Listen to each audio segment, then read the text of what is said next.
Protein purification क्या है? It is a series of process performed to isolate one or a few proteins from a complex mixture।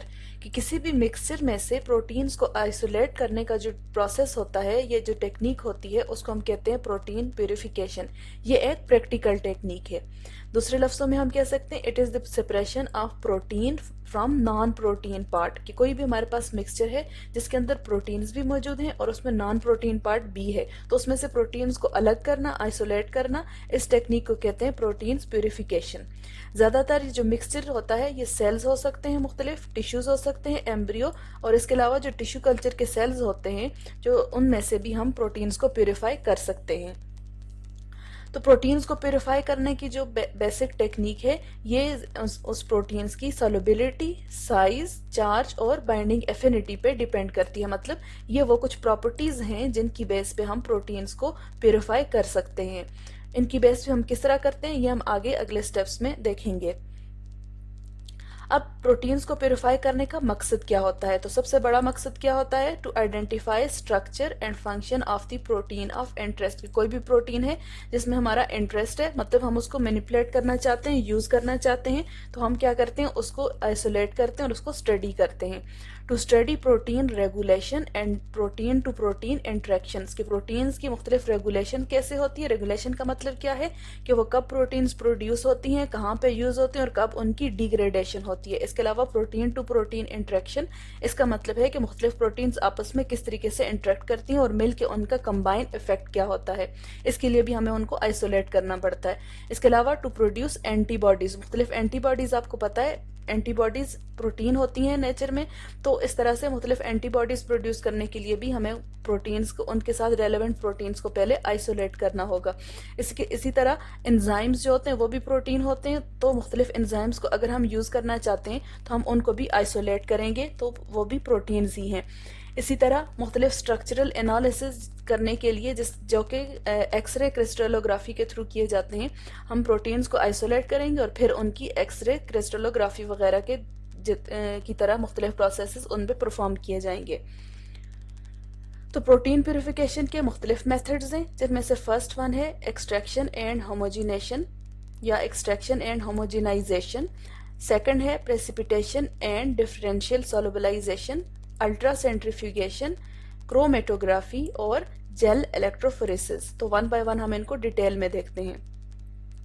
सबसे पहले extraction, जो first step है extraction और फिर होमोजेनाइजेशन, ये एक ही स्टेप के दो सब स्टेप्स हैं।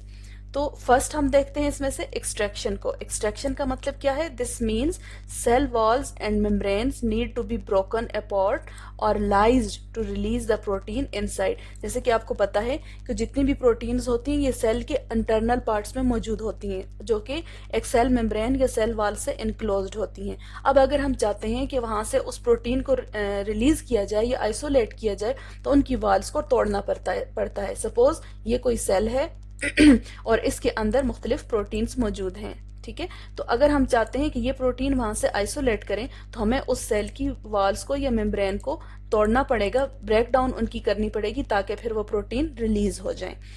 तो इस तरह से जब हम किसी भी सेल की वॉल्स को या मेम्ब्रेन्स को तोड़ते हैं, तो मुख्तलिफ लाइजिंग या ब्रेकिंग की टेक्निक्स वहाँ पे यूज़ की जाती हैं।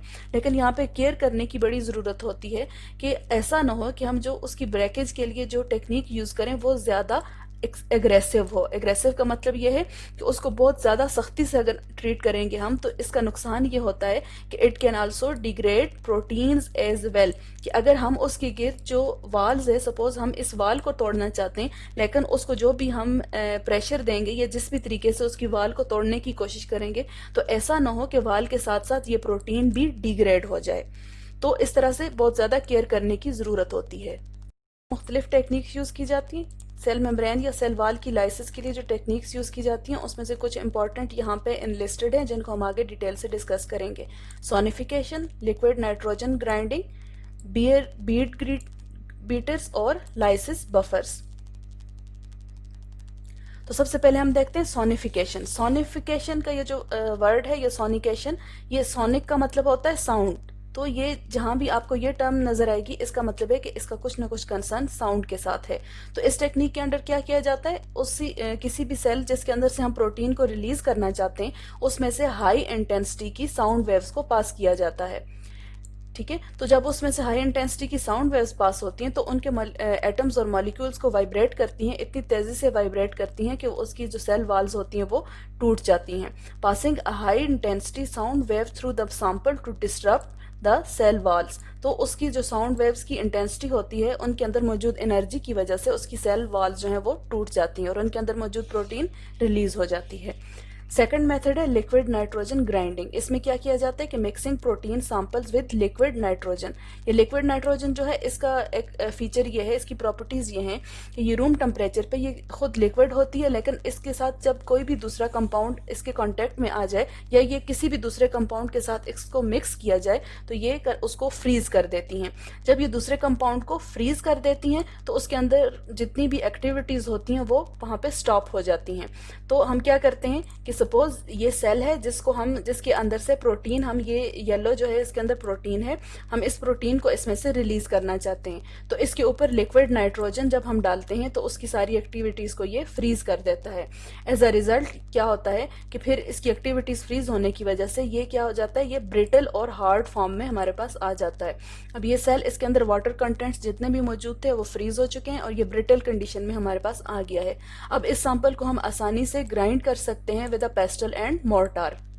तो पेस्टल एंड मोर्टार को यूज करके अब हम इस हार्ड और ब्रिटल जो सेल हमारे पास आ गया है उसको हम तोड़ सकते हैं। जब इसको हम तोड़ेंगे और उसके ऊपर जब पेस्टल और मोर्टार से फोर्स अप्लाई करेंगे तो इसकी जो वाल है वो टूट जाएगी। तो इसकी वाल टूटने के बाद क्या होगा कि अंदर से उसकी प्रोटीन रिलीज हो जाएगी। तो यहाँ भी वही बात है कि जो भी कोई टेक्निक हो उसमें जैसे पहले डिस्कस किया कि ये बात हमेशा माइंड में रखी जाती है कि बहुत ज़्यादा एक्सटेंसिव फोर्स वहाँ पे अप्लाई ना हो, कोई भी ज़्यादा ओवरली अग्रेसिव एक्टिविटी ना हो कि ऐसा ना हो कि उसके अंदर प्रोटीन्स भी डिस्टर्ब हो जाएं।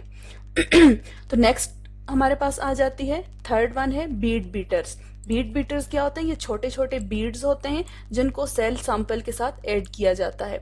जब ये सेल सैंपल के साथ ऐड कर दिए जाते हैं तो फिर इनको मैकेनिकली एजिटेट किया जाता है। इसका मतलब क्या है कि उनको बहुत तेजी के साथ वाइब्रेट किया जाता है। इनकी वाइब्रेशन की वजह से उनके इर्द गिर्द मौजूद जो सेल्स होते हैं, उनकी जो सेल वॉल्स होती हैं वो भी टूट जाती हैं। इसको आप इस तरह समझ लें कि सपोज ये एक कंटेनर है और इसके अंदर बहुत सारा जो सेल सैंपल मौजूद है जिसकी वॉल्स को हम ब्रेक करना चाहते हैं और उनमें से प्रोटीन्स को रिलीज करना चाहते हैं। इनके अंदर हम छोटे छोटे बीड्स डाल देते हैं, तो फिर इन बीड्स को हम जब मैकेनिकली फोर्स प्रोवाइड करके वाइब्रेट करते हैं तो उनकी वाइब्रेशन की वजह से वो उनके इर्द गिर्द मौजूद जो सेल्स पार्ट जितना भी होता है, उनकी सेल वॉल्स जो है वो टूट जाती हैं। एज अ रिजल्ट उनके अंदर जो इनक्लोज्ड प्रोटीन है वो रिलीज हो जाती है। फोर्थ टाइप है या फोर्थ टेक्निक है किसकी, एक्सट्रैक्शन की। ये हम किसकी टेक्निक्स पढ़ रहे हैं अभी, एक्सट्रैक्शन की। तो फोर्थ टेक्निक क्या है, लाइसिस बफर। तो लाइसिस बफर इसके नाम से ही जाहिर हो रहा है, ये कुछ ऐसे केमिकल्स हैं या ऐसे केमिकल कॉम्बिनेशंस बनाए जाते हैं जो कि सेल वॉल को केमिकली तोड़ते हैं, केमिकली उसकी लाइसिस करते हैं। ये सिंपलेस्ट मेथड है लेकिन ये बहुत ज्यादा एक्सपेंसिव भी है। इसके अंदर क्या किया जाता है, मुख्तलिफ कॉम्बिनेशंस बनाए जाते हैं किसके, बफरिंग एजेंट्स, साल्ट्स और डिटर्जेंट्स वगैरह के, और इसके साथ मुख्तलिफ लाइटिक एंजाइम्स जो बाय नेचर मौजूद होते हैं वो भी यहाँ पे यूज किए जाते हैं और उनकी वाल्स को तोड़ने के लिए इनका रोल प्ले किया जाता है। एक्शन की 3-4 टेक्निक कौन कौन सी हैं, सबसे पहले सोनिकेशन जिसके अंदर साउंड वेव्स को यूज किया जाता है। सेकंड है लिक्विड नाइट्रोजन जिसमें लिक्विड नाइट्रोजन की फ्रीजिंग प्रॉपर्टीज को यूज किया जाता है। फिर बीड बीटर्स जिसके अंदर बीड्स की जो तेजी से वाइब्रेशन होती है उसको यूज किया जाता है सेल वॉल्स या सेल मेम्ब्रेन की लाइसिस के लिए। फिर लाइसिस बफर, ये एक मुख्तलिफ केमिकल्स होते हैं जो कि सेल की वॉल्स या मेम्ब्रेन को ब्रेक डाउन करती हैं। फिर फर्स्ट स्टेप का सेकंड सब स्टेप है होमोजेनाइजेशन। होमोजेनाइजेशन में क्या होता है कि उसकी हम सेंट्रीफ्यूगेशन करते हैं। सेंट्रीफ्यूज आपको पता है क्या है, इसमें हम किसी भी सैंपल को इंतहाई तेजी के साथ जब रोटेट करते हैं, स्पिन करते हैं, तो उसमें से मुख्तलिफ पार्टिकल्स अपने साइज के हिसाब से अलग अलग हो जाते हैं। तो इसमें से क्या करते हैं, जब हम किसी भी सेल की सैंपल को सेंट्रीफ्यूज करते हैं तो उसकी मेम्ब्रेन या सब सेलुलर पार्ट्स जो होते हैं वो एक दूसरे से अलग अलग हो जाते हैं। इस तरीके से उनकी जो सेल वॉल होती है वो टूट जाती है और उनकी अंदर मौजूद प्रोटीन जो है वो रिलीज हो जाती है। सेल लाइसेट मतलब कि वो मास जो हम लाइसिस या एक्सट्रैक्शन से ऑब्टेन करते हैं उसको जब हम सेंट्रीफ्यूज करते हैं तो एक ऐसी खास स्पीड उसके लिए रखी जाती है जिसमें सेल के अंदर मुख्तलिफ मौजूद ऑर्गेनेलीज जो है वो एक दूसरे से आइसोलेट हो जाती हैं, अलग हो जाती हैं और हम उसमें से डिजायर्ड ऑर्गेनेली को एक्सट्रैक्ट कर सकते हैं। इसका मतलब क्या है कि सपोज सबसे फर्स्ट स्टेप जो हमारा था एक्सट्रैक्शन का, तो ये एक सेल है जिसके अंदर ये प्रोटीन और साथ मुख्तलिफ कुछ दूसरी ऑर्गेनेलीज मौजूद हैं। जब इसकी पिछले स्टेप में जैसे हमने देखा एक्सट्रैक्शन जब की तो इसकी अब वाल जो है वो खत्म हो गई, वाल हमने लाइसिस कर ली। अब इसकी सिर्फ जो है इंटरनल जितनी भी ऑर्गेनेलीज हैं और उनके साथ साथ जो प्रोटीन हमें रिक्वायर्ड है वो मौजूद है। अब जब हम इसकी सेंट्रीफ्यूगेशन करेंगे, सेंट्रीफ्यूगेशन में क्या होगा कि इसको तेजी के साथ हम स्पिन करेंगे। तो स्पिन करने से क्या होगा, ये जो मुख्तलिफ इसके अंदर जितने भी स्ट्रक्चर्स हैं मुख्तलिफ प्रोटीन्स के साथ साथ बाकी ऑर्गेनेलीज वगैरह जो मौजूद हैं वो अपने साइज के हिसाब से और वेट के हिसाब से अलग अलग हो जाएंगी। तो अब हम उनको उनमें से जो भी हमारा रिक्वायर्ड पोर्शन है उसको हम अलग करके आइसोलेट करके कलेक्ट कर सकते हैं। तो ये था फर्स्ट स्टेप जिसमें जिसके फर्स्ट सब स्टेप में हम उसकी एक्सट्रैक्शन करते हैं। एक्सट्रैक्शन का मतलब है ब्रोकिंग ऑफ सेल वॉल या सेल मेम्ब्रेन। इसके मुख्तलिफ ये टेक्निक्स हैं आपके सामने। उसके बाद हम फिर उसकी होमोजेनाइजेशन करते हैं जिसमें क्या किया जाता है कि उनकी जो लाइसेट होता है उसको सेंट्रीफ्यूज किया जाता है और एज अ रिजल्ट उसके जितने भी पार्ट्स हैं वो अपने साइज और वेट के हिसाब से अलग अलग हो जाते हैं। अब सेकंड टेक्निक है प्रेसिपिटेशन एंड डिफरेंशियल सोलोबलाइजेशन। इसमें क्या होता है कि इस फैक्टर को यूज किया जाता है कि मुख्तलिफ प्रोटीन्स की सोलोबिलिटी जो है it is lowered at high salt concentrations के मुख्तलिफ साल्ट्स ऐसे होते हैं जिनकी प्रेजेंस में कुछ प्रोटीन्स ज्यादा सोलोबिलिटी शो करती हैं और कुछ साल्ट्स ऐसे होते हैं कि उनकी प्रेजेंस में प्रोटीन्स कम सोलोबिलिटी शो करती हैं। इसका मतलब क्या है कि सपोज ये एक कंटेनर है और इसके अंदर कुछ प्रोटीन्स मौजूद हैं, इसके साथ साथ यहाँ पे एक सॉल्वेंट भी मौजूद है जिसके अंदर ये प्रोटीन्स जो हैं सॉल्युबल फॉर्म में मौजूद हैं। अब इस स्टेज पे तो क्या होगा कि ये प्रोटीन्स उसके अंदर सॉल्युबल हैं और उसके अंदर होमोजेनाइज्ड फॉर्म में है, हम उनको आइसोलेट नहीं कर सकते। लेकिन यहाँ पे क्या किया जाता है कि हर प्रोटीन के लिए एक स्पेसिफिक साल्ट होता है जिसकी मौजूदगी में उस प्रोटीन की सॉल्युबिलिटी कम हो जाती है। तो जब हम यहाँ पे वो साल्ट ऐड कर देते हैं तो एज अ रिजल्ट ये जितनी भी प्रोटीन्स हैं ये अब वहां से उस सोल्यूशन के अंदर होमोजेनाइज्ड फॉर्म के बजाय अब उसमें प्रेसिपिटेट्स बना देती हैं। और प्रेसिपिटेट्स बनाने के बाद क्या होता है कि अब ये इस तरीके से नहीं बल्कि उस कंटेनर की सरफेस के ऊपर इस तरीके से उस सोल्यूशन की जो सॉल्वेंट है उसकी सरफेस के ऊपर ये सॉल्वेंट है, अब ये उसकी सरफेस के ऊपर प्रेसिपिटेट्स की फॉर्म में आ जाती हैं और वहां से हम उनको आसानी से कलेक्ट कर सकते हैं। Adding that particular salt, common salt जो कि इस पर्पज के लिए यूज किया जाता है वो कौन सा है, अमोनियम सल्फेट। अमोनियम सल्फेट एक ऐसा सॉल्ट है जो ज्यादातर प्रोटीन्स की सॉल्युबिलिटी को इफेक्ट करता है और उसको डिक्रीज कर देता है। तो अमोनियम सल्फेट की मौजूदगी में मोस्ट ऑफ द प्रोटीन्स जो हैं वो किसी भी सॉल्वेंट के अंदर सॉल्युबल फॉर्म में मौजूद नहीं रहती और उसकी सरफेस पे आ जाती हैं। एज अ रिजल्ट हम उसको वहां से कलेक्ट कर सकते हैं। इस मेथड का एक बहुत बड़ा फायदा क्या है कि हम क्या कर सकते हैं उसमें से इसको बड़ी आसानी के साथ और इनएक्सपेंसिवली कर सकते हैं और विद लार्ज वॉल्यूम कर सकते हैं कि जितना ज्यादा हम ये सॉल्वेंट लेंगे या जितना ज्यादा सेल्स का जो सैंपल है वो लेंगे उसमें अभी हम इस टेक्निक के थ्रू उन प्रोटीन्स को अलग कर सकते हैं। और दूसरी बात क्या है कि ये इनएक्सपेंसिव है, ये इतना ज्यादा कॉस्टली नहीं होता। अगला मेथड है अल्ट्रा सेंट्रीफ्यूगेशन। तो सेंट्रीफ्यूगेशन तो हमने देखा, लेकिन अल्ट्रा सेंट्रीफ्यूगेशन और सेंट्रीफ्यूगेशन में फर्क क्या है कि centrifugation at extremely high speed is called ultra centrifugation.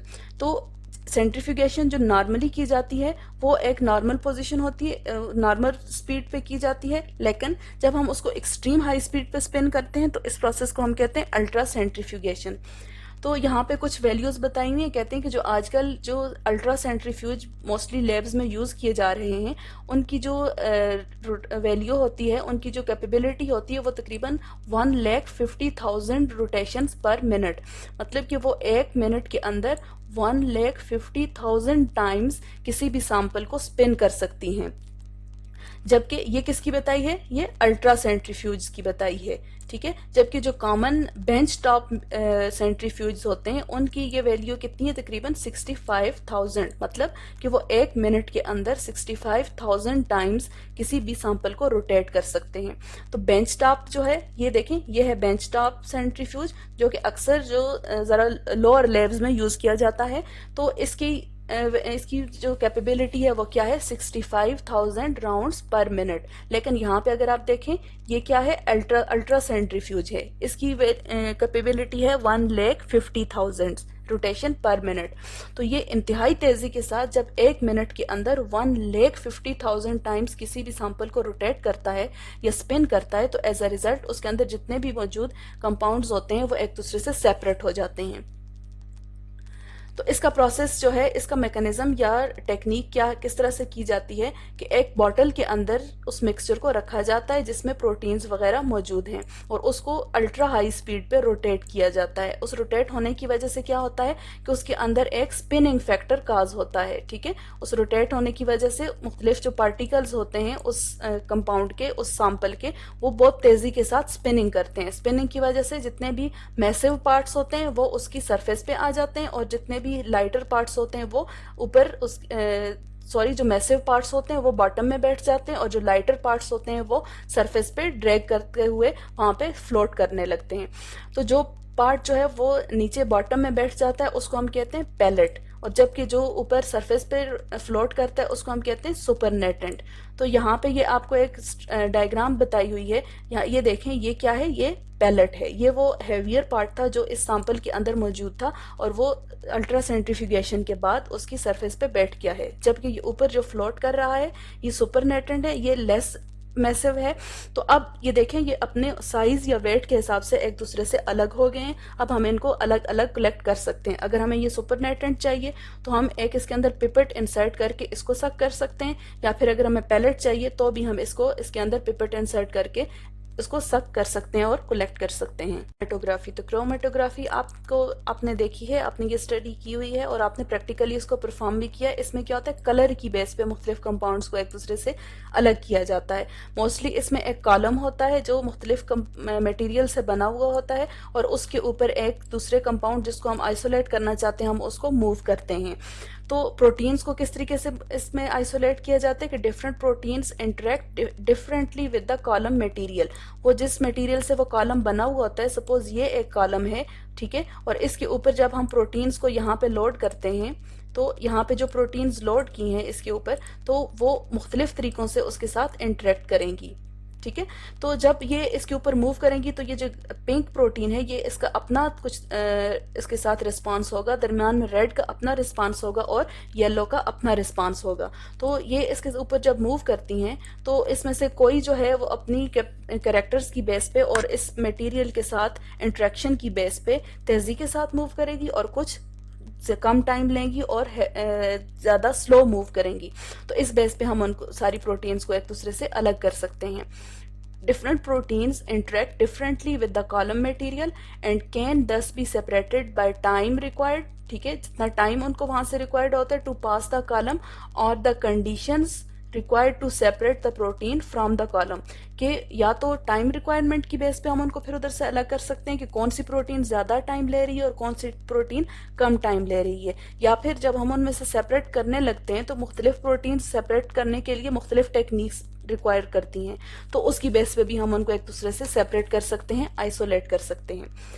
तो क्रोमेटोग्राफी में आगे मजीद 3 क्लासेस हैं, 3 मेथड हैं जिनमें बेसिक स्टेप या बेसिक प्रिंसिपल वही क्रोमेटोग्राफी का होता है, लेकिन इनको यूज करके हम प्रोटीन्स को आइसोलेट कर सकते हैं। तो फर्स्ट क्या है, साइज एक्सक्लूजन क्रोमेटोग्राफी। इसमें क्या किया जाता है, molecules are separated according to different on their size उनके साइज की बेस पे, डिफरेंट साइजेस की बेस पे हम उनको अलग करते हैं। As they pass through a hydrophilic polymer beads, तो जब वो मूव करते हैं, यहाँ पे आप देखें तो ये जो राउंड आपको शेप नजर आ रही है ये उसके हाइड्रोफिलिक पॉलीमर बीड्स हैं। यहाँ पे ऊपर जब सैंपल लोड किया जाता है और फिर उस सैंपल को नीचे की तरफ मूव किया जाता है, तो ये देखें जब सैंपल नीचे की तरफ मूव करना शुरू हुआ तो उसके साइज की डिफरेंस की बेस पे कुछ कंपाउंड जो हैं वो ज्यादा उन्होंने मूव किया, कुछ ने कम मूव किया और कुछ बिल्कुल पीछे रह गए। तो इस तरीके से अगर हम ये रेड को कलेक्ट करना चाहते हैं तो ये सबसे पहले यहाँ बॉटम में पहुंचेंगे, यहाँ से हम किसी भी कंटेनर में इसको कलेक्ट कर सकते हैं। उसके बाद फिर ये ग्रीन जो है ये नीचे इधर पहुंच जाएंगे, तो अब हम इनको कलेक्ट कर सकते हैं। इसी तरह फिर थर्ड नंबर पे ये ब्लू बॉल्स जो हैं, ये ब्लू पार्टिकल्स आ जाएंगे, तो हम उनको फिर दूसरे कंटेनर में कलेक्ट कर सकते हैं। तो इस तरीके से एक कंपाउंड के या एक मिक्सचर के अंदर मौजूद मुख्तलिफ जो कंपाउंड्स थे उनको हमने अलग अलग कंटेनर्स में जमा कर लिया। तो ये फर्स्ट टेक्निक है जिसके अंदर प्रिंसिपल। नेक्स्ट है क्रोमेटोग्राफी में नेक्स्ट टेक्निक है आयन एक्सचेंज क्रोमेटोग्राफी। तो इसमें क्या किया जाता है, separation of proteins on the basis of their overall net charge, कि प्रोटीन्स के ऊपर चार्ज कौन सा है उसकी बेस पे हम प्रोटीन्स को एक दूसरे से सेपरेट करते हैं। इसमें एक होती है स्टेशनरी फेज जिसको कहते हैं आयन एक्सचेंजर, ठीक है। तो आयन एक्सचेंजर या स्टेशनरी फेज जो आपको पता है क्रोमेटोग्राफी में एक स्टेशनरी फेज होती है और एक मोबाइल फेज होती है। तो इसकी जो स्टेशनरी फेज है ये दो टाइप्स की होती है, या तो वो एनाइन एक्सचेंजर होगी, मतलब क्या है कि वो पॉजिटिवली चार्ज होगी, या फिर वो कैटाइन एक्सचेंजर होगी, मतलब नेगेटिवली चार्ज होगी। तो अब देखें ये बिल्कुल इस तरह सिंपल मेथड है कि एक तरफ जो है वो पॉजिटिवली चार्ज एक्सचेंजर लगाया जाता है और दूसरी तरफ नेगेटिवली चार्ज एक्सचेंजर लगाया जाता है। दरमियान में प्रोटीन का जो मिक्सचर है उसको अपलोड किया जाता है, ठीक है। तो अब ये प्रोटीन, ये मिक्सचर है, ये एक कॉम्प्लेक्स कंपाउंड है जिसके अंदर मुख्तलिफ प्रोटीन जो हैं वो मौजूद हैं। अब इस मिक्सचर के अंदर से जब करंट को पास किया जाता है तो ये on the basis of their net charges, इनमें से अब जितनी भी नेगेटिवली चार्ज प्रोटीन्स होंगी वो इस पॉजिटिव टर्मिनल पे जमा हो जाएंगी, जबकि जो पॉजिटिवली चार्ज प्रोटीन्स होंगी वो इस नेगेटिव टर्मिनल पे या नेगेटिव एक्सचेंजर पे जमा हो जाएंगी। तो इस तरीके से हम उनको सेपरेट कर सकते हैं। जो एनाइन एक्सचेंजर है उसकी एग्जांपल क्या है, कार्बोजाइल, मिथाइल और कुछ बफर्स हैं जैसे कि एसीटेट और लैक्टेट, इसके अलावा सक्सीनेट वगैरह। जो कैटाइन एक्सचेंजर है उसकी एग्जांपल है amino ethyl, try amino ethyl और बफर्स जैसा कि ट्रिस बफर वगैरह और पायरिडीन वगैरह को यूज किया जाता है। लास्ट वन है इसमें एफिनिटी क्रोमेटोग्राफी। तो एफिनिटी का मतलब क्या होता है, इंक्लिनेशन शो करना, किसी चीज की तरफ अट्रैक्शन शो करना। इसमें क्या किया जाता है, मुख्तलिफ रेजन्स यूज किए जाते हैं और उनके अंदर लीजेंड्स मौजूद होते हैं उनकी सरफेस के ऊपर। लीजेंड्स का मतलब क्या है कि ये आप समझें कि ये सपोज एक रेजन का कंपाउंड है, ठीक है, रेजन मॉलिक्यूल है और इसके ऊपर ये लीजेंड्स मौजूद होते हैं, या आप ऐसे कह लें कि ये मुख्तलिफ कीज लगी होती हैं इसके ऊपर। तो ये की जो है हर की एक स्पेसिफिक किस्म के लॉक के लिए बनी हुई है। जब इस लीजेंड को एक प्रोटीन के सैंपल में से गुजारा जाता है, ठीक है, तो इसके ऊपर जो मुख्तलिफ कीज हैं वो अपने रिस्पेक्टिव लॉक के साथ जब उनका इंट्रैक्शन होता है तो वो रिस्पेक्टिव लॉक्स जो हैं यहाँ पे उनके साथ, सपोज इसका इधर था और इधर ये है, इसी तरह जो दूसरी प्रोटीन्स हैं उनको इधर उनका लॉक स्पेसिफिक था वो इधर आके अटैच हो जाती हैं। तो एज अ रिजल्ट फिर हम उनको उनसे अलग कर सकते हैं। क्या लिखा हुआ है कि these ligands are highly specific in nature, वो स्पेसिफिक होती हैं किसके हिसाब से, अपनी रिस्पेक्टिव प्रोटीन्स के हिसाब से। लीजेंड्स क्या हैं, ये जो इसके ऊपर आपको स्पाइक्स नजर आ रहे हैं या ये कीज हैं, तो ये स्पेसिफिक हैं, हर की हर एक प्रोटीन के लिए है। and have affinity for particular proteins that do not bind to the resin are washed away। अब क्या होता है कि ये सपोज हमने दो किस्म के इसके ऊपर लीजेंड्स लगाए हुए थे, एक पिंक प्रोटीन्स के लिए और एक येलो प्रोटीन्स के लिए, लेकिन इस सैंपल में यहाँ पे आपको रेड कलर की प्रोटीन्स भी नजर आ रही हैं। तो जब ये वाला लीजेंड इस प्रोटीन सैंपल में से गुजारा जाएगा तो वो सिर्फ पिंक और येलो को ही एक्सट्रैक्ट करेगा, सिर्फ उसको ही वहां से आइसोलेट करेगा। जबकि जब इसकी हम वॉशिंग करेंगे तो वॉशिंग के दौरान क्या होगा कि उसमें से जो रेड प्रोटीन है वो वॉश आउट हो जाएगी और बाकी जितनी हमारी रिक्वायर्ड है वो लीजेंड्स के साथ कंबाइन करके वहां पे हमें आइसोलेट कर लिए जाएंगी। नेक्स्ट क्या कह रहे हैं, many membrane proteins are glycoproteins. ज्यादातर जो मेम्ब्रेन प्रोटीन्स होती हैं वो मोस्टली ग्लाइकोप्रोटीन्स होती हैं। इसी तरह इसलिए जब हम लेक्टिन को यूज करते हैं तो वो उसके साथ अटैच हो जाती हैं और एज अ रिजल्ट हम उसको एक्सट्रैक्ट कर सकते हैं वहां से। तो ये 3 मेथड थे किसके, क्रोमेटोग्राफी के। फर्स्ट क्या है, साइज एक्सक्लूजन क्रोमेटोग्राफी, जिसमें साइज की बेस पे हम मुख्तलिफ पार्टिकल्स को या प्रोटीन्स को अलग करते हैं। फिर है आयन एक्सचेंज क्रोमेटोग्राफी, जिसमें उनके नेट चार्जेस की बेस पे अलग किया जाता है। और फिर एफिनिटी क्रोमेटोग्राफी, जिसमें लीजेंड्स के साथ उनकी एफिनिटी की बेस पे हम प्रोटीन्स को आइसोलेट करते हैं। इंपॉर्टेंट मेथड है, ये टेक्निक है जिसके थ्रू हम मुख्तलिफ प्रोटीन्स को सेपरेट कर सकते हैं, और वो है जेल इलेक्ट्रोफोरेसिस। जेल इलेक्ट्रोफोरेसिस में क्या होता है, it is the movement of charge particles through an electrolyte when subjected to an electric field. कि इसमें क्या किया जाता है कि मुख्तलिफ इलेक्ट्रोड्स लगाए जाते हैं, पॉजिटिव और नेगेटिव। सपोज ये पॉजिटिव इलेक्ट्रोड है और ये नेगेटिव इलेक्ट्रोड है, इसके दरमियान में एक इलेक्ट्रोलाइटिक सोल्यूशन रखा जाता है। फिर जब इसमें से करंट को पास किया जाता है या चार्ज इसको दिया जाता है, तो उसके अंदर यहाँ पे सैंपल में मौजूद प्रोटीन्स जो होती हैं ये अपने रिस्पेक्टिव इलेक्ट्रोड की तरफ मूव कर जाती हैं। इस तरीके से हम उनको वहां से आइसोलेट कर सकते हैं। तो ये तकरीबन जो हमने पिछले स्टेप में देखी थी आयन एक्सचेंज क्रोमेटोग्राफी, ये तकरीबन उससे मिलती जुलती टेक्निक है, लेकिन फर्क क्या होता है कि यहाँ पे दरमियान में एक इलेक्ट्रोलाइटिक सोल्यूशन यूज किया जाता है। तो पॉजिटिव और negative charges move toward their respective electrodes. Positive जो हैं वो नेगेटिव इलेक्ट्रोड की तरफ जाएंगे और नेगेटिव जो हैं वो चार्जेस वो पॉजिटिव इलेक्ट्रोड की तरफ जाएंगे। पॉलीएक्रेमेलाइट, जिसको हम कहते हैं SDS पेज, इसको मोस्टली यूज किया जाता है एज दिस इलेक्ट्रोलाइटिक सोल्यूशन जो यहाँ पे हमने देखा, इसके तौर पर ज्यादातर SDS पॉलीएक्राइल एमाइड जो सोल्यूशन है या इलेक्ट्रोलाइटिक सोल्यूशन है इसको यूज किया जाता है। अब ये जेल जिस तरीके से वहां पे यूज किया जाएगा, इसकी बेस पे हम जेल इलेक्ट्रोफोरेसिस को 2 टाइप्स में क्लासिफाई करते हैं। एक है हॉरिजेंटल और दूसरी है वर्टिकल। तो अगर ये आपके सामने जो अभी मैंने ये एक जो फिगर ड्रा की है, ये देखें, ये हॉरिजेंटल है। यहाँ पे हॉरिजेंटली जो है उस जेल टैंक को अरेंज किया हुआ है या रखा हुआ है, प्लेस किया हुआ है। तो इस तरह जब हम जेल रखते हैं या इस तरह से जेल उसके अंदर कास्ट करते हैं, तो इस टेक्निक को कहते हैं हॉरिजेंटल जेल इलेक्ट्रोफोरेसिस। जबकि ये इस तरीके से भी वर्टिकल भी हो सकती है। तो इसको हम, ये दूसरी टाइप है जिसके अंदर हम वर्टिकली अरेंज करते हैं, इसको हम कहते हैं वर्टिकल जेल इलेक्ट्रोफोरेसिस। तो ये यहाँ पे ये ज्यादा बेहतर तरीके से आप इसको देख लें कि ये क्या है, ये वो लैब अपरेटस है जो कि हॉरिजेंटल जेल इलेक्ट्रोफोरेसिस में यूज किया जाता है। तो यहाँ पे क्या है, देखें, इसका जो जेल टैंक है वो इस तरीके से हॉरिजेंटली प्लेस किया हुआ है, जबकि ये वर्टिकल जेल टैंक है जिसमें हम देख रहे हैं कि जो जेल टैंक है ये वर्टिकली प्लेस किया हुआ है और वर्टिकली इसके अंदर मुख्तलिफ जो प्रोटीन्स हैं उनकी मूवमेंट होती है। अब SDS पेज का हमने जिक्र किया, तो SDS पेज क्या है, ये सबसे पहले जो एक साइंटिस्ट है लेमिली, उन्होंने इसको इंट्रोड्यूस किया था और इसकी इलेक्ट्रोलाइटिक प्रॉपर्टीज को यूज करने के मुख्तलिफ तरीके बताए थे। ये होती है SDS का मतलब है sodium dodecyl sulphate polyacrylamide gel. SDS page means sodium dodecyl sulphate polyacrylamide gel. ये क्या है, ये बहुत इंपॉर्टेंट और बड़ा इफेक्टिव मेथड है प्रोटीन्स की प्यूरिफिकेशन के लिए। इसमें क्या किया जाता है, polyacrylamide gel is used in the form of a matrix और पोर्स। इसके अंदर मुख्तलिफ छोटे छोटे पोर्स होते हैं। तो जब ये इसको यूज किया जाता है उसमें से क्या होता है कि molecules migrate through a liquid और semi solid medium when subjected to an electric field. कि इसमें लिक्विड देखें, सपोज जैसे ये है, इसके अंदर यहाँ पे जेल को लोड किया जाता है, ठीक है, यहाँ पे जेल को कास्ट किया जाता है।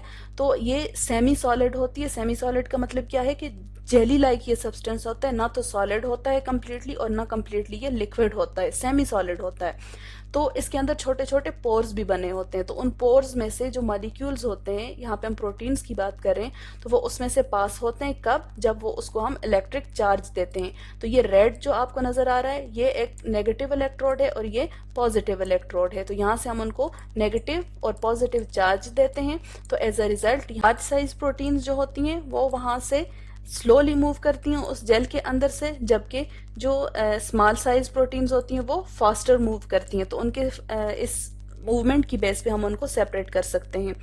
तो यहाँ पे क्या हुआ कि उनके चार्जेस की बेस पे तो हम उनकी डायरेक्शन वेरीफाई करते हैं कि अगर वो पॉजिटिवली चार्ज प्रोटीन्स हैं तो वो फिर नेगेटिव टर्मिनल की तरफ जाएंगी, अगर वो नेगेटिवली चार्ज प्रोटीन्स हैं तो वो पॉजिटिव टर्मिनल की तरफ जाएंगी, लेकिन उनकी जो स्पीड होगी वो उनके साइज पे डिपेंड करती है।